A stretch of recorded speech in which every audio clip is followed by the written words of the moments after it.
Assalamualaikum warahmatullahi wabarakatuh. Perkenalkan, nama saya Ainur Laila, mahasiswa program studi pendidikan guru sekolah dasar Universitas Muhammadiyah Tasikmalaya. Pada kesempatan kali ini, saya akan menyampaikan sebuah materi tentang paradigma perkembangan ipteks yang ditujukan untuk memenuhi salah satu tugas mata kuliah Al-Islam Kemuhammadiyahan 3. Baik, langsung saja. Paradigma perkembangan ipteks ini meliputi 2 poin. Yang pertama, potensi manusia meliputi jasmani dan rohani dalam perkembangan ipteks, dan yang kedua, rambu-rambu perkembangan ipteks dalam Al-Quran.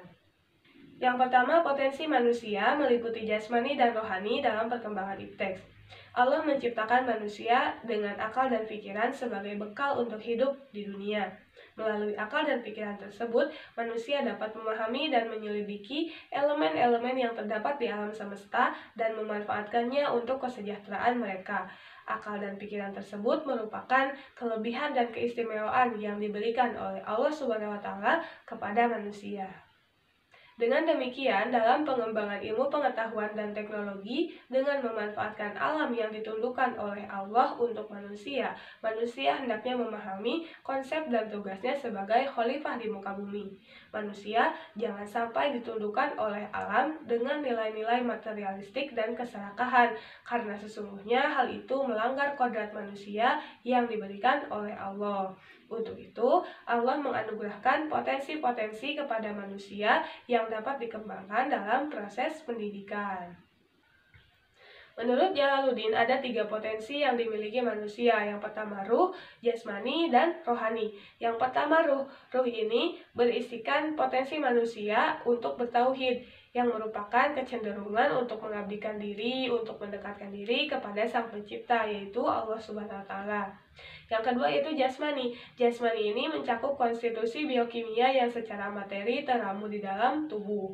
Sedangkan yang ketiga rohani, yaitu konstitusi yang bersifat non-materi yang terintegrasi dalam jiwa, termasuk indera pendengaran, bakat, intelek, akal, dan unsur jiwa lainnya.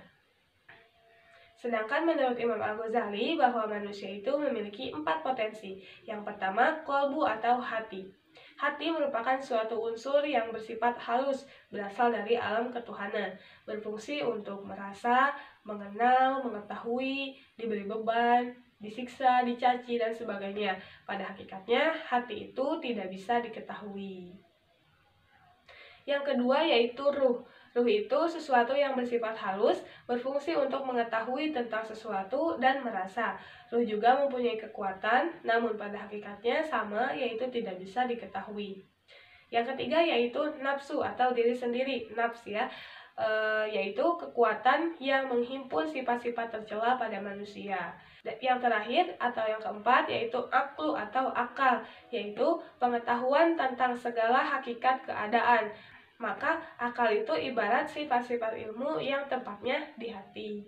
Apabila dikaitkan dengan konteks pengembangannya, potensi ruh diarahkan kepada ibadah mahdoh khususnya, yaitu secara rutin dan berkelanjutan. Sedangkan potensi jasmani diprogramkan lebih dini, supaya manusia makan dan minum dari hal yang bermanfaat, baik dan benar atau halalan thayyiban. Dari uraian tersebut, maka jelaslah bahwa Allah menganugerahkan potensi-potensi kepada manusia yang dapat dikembangkan dengan seoptimal mungkin dalam rangka melaksanakan tugasnya sebagai khalifah di muka bumi ini. Nah, dari potensi-potensi tersebut menunjukkan kepada kita bahwa pentingnya pendidikan untuk mengembangkan dan mengolah sampai di mana titik optimal itu dapat kita capai. Nah, itulah potensi manusia, jasmani dan rohani dalam pengembangan ilmu pengetahuan dan teknologi. Yang kedua yaitu rambu-rambu pengembangan ipteks dalam Al-Quran. Ipteks dan segala hasilnya dapat diterima oleh masyarakat Islam apabila bermanfaat bagi kehidupan manusia.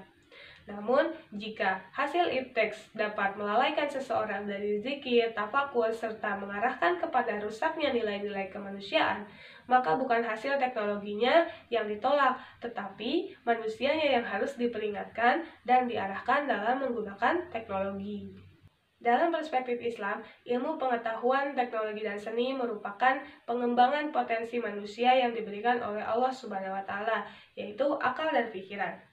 Prestasi gemilang dalam pengembangan ipteks tidak lebih dari sekedar menemukan bagaimana proses sunatullah ini terjadi di alam semesta, bukan merancang atau menemukan hukum baru di luar sunatullah.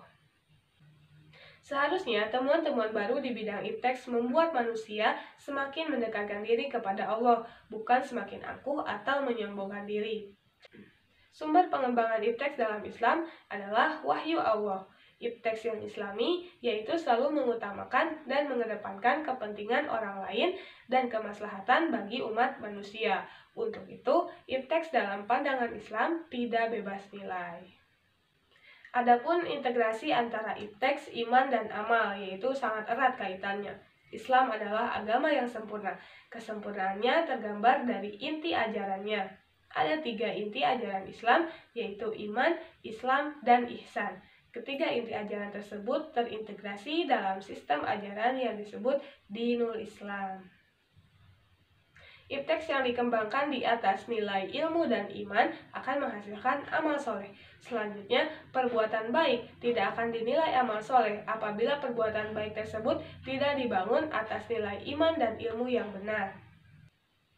Ipteks yang lepas dari keimanan dan ketakwaan tidak bernilai ibadah, serta tidak akan menghasilkan kemaslahatan bagi umat manusia dan lingkungannya, akan tetapi akan menghasilkan malapetaka bagi kehidupan umat manusia. Nah, itulah diantaranya rambu-rambu pengembangan ipteks dalam Al-Quran. Nah, mungkin sekian pemaparan materi dari saya.